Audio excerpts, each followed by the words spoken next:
bruised but not broken.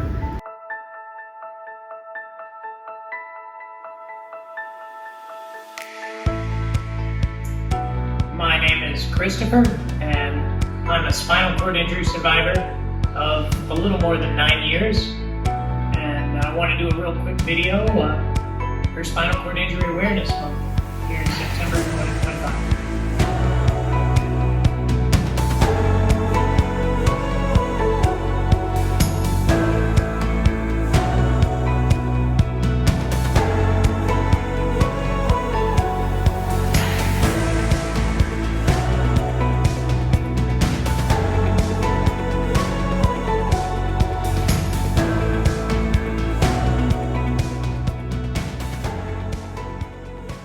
So there's a few things that I want to talk to you guys about today for Spinal Cord Injury Awareness Month, and one of them is actually cushions and wheels and tires.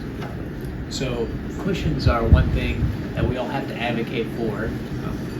You'll notice that spinal cord injury survivors are often actually always sitting on a cushion. This is to prevent pressure sores and to allow for proper padding under our legs and under our booty. Another thing, like I said, is tires. The front tires, which are drive tires if you're in a manual wheelchair, or caster tires, which are in back for me and are in front for a manual wheelchair. The cushion and the tires are typically covered by insurance every year, actually. So one has to advocate for themselves, typically get a note from their doctor in the form of a prescription, and hound at the durable medical equipment provider to get their attention and get yourself a new cushion and new tires, and check your cushion monthly or more to make sure it's got the proper air, inflation, and you don't get a pressure sore. And also make sure you're always doing pressure brakes. This is something that survivors do. Sometimes they lift their butt up off the chair, which I'm not able to do. I actually lean my chair back or stand up in the air, but pressure brakes are critical for spinal cord injury survivors to do, such that we don't get pressure sores. Spinal cord injury survivors are 1 in 10,000. We're pretty rare. We're not super popular, but we are all different. Just a reminder, just because I happen to be a wheelchair user doesn't mean I know your cousin Sally. She may be injured from a great number of things, may have a completely different injury than me, or be a wheelchair user for a different reason. So me, for example, I'm a cervical 5th vertebrae. I'm a C5 injury level, so I'm paralyzed from the armpits down, and my injury is actually incomplete. So I have feeling under my injury level, but I happen to not have any movement. Other survivors may have some movement and limited feeling.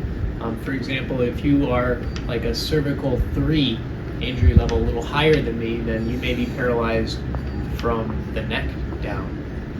If you're a paraplegic at like the lumbar or the thoracic region, you might have movement all the way from here up. You might have use of ab muscles and pectoral muscles and whatnot. For example, I don't have any hand movement being a quadriplegic, but paraplegics typically have perfect use of their hands and their arms. So we are all 100% different. Benefits and insurance. This is another critical thing that I want to discuss. If I lose my insurance, I'm on Social Security disability income, but I'm also on Medicaid. And if I lose my insurance, I also lose my ability to receive catheters.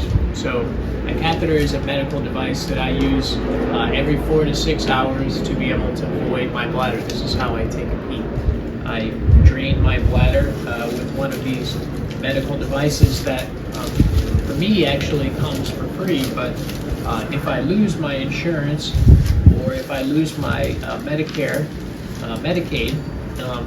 I will no longer get these, and I would have to pay a few $100s a month just to be able to empty my bladder, which I can't afford. So just a reminder, vote vote for administrations that are going to stand up for the disabled and continue to provide Medicare, Medicaid, and insurance and this kind of stuff. But insurance and these kind of things are absolutely critical for spinal cord injury survivors.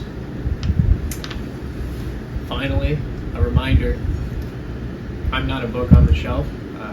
Neither are any of the other survivors that you may encounter. If you happen to see them out on the street, don't just assume they need to be hospitalized.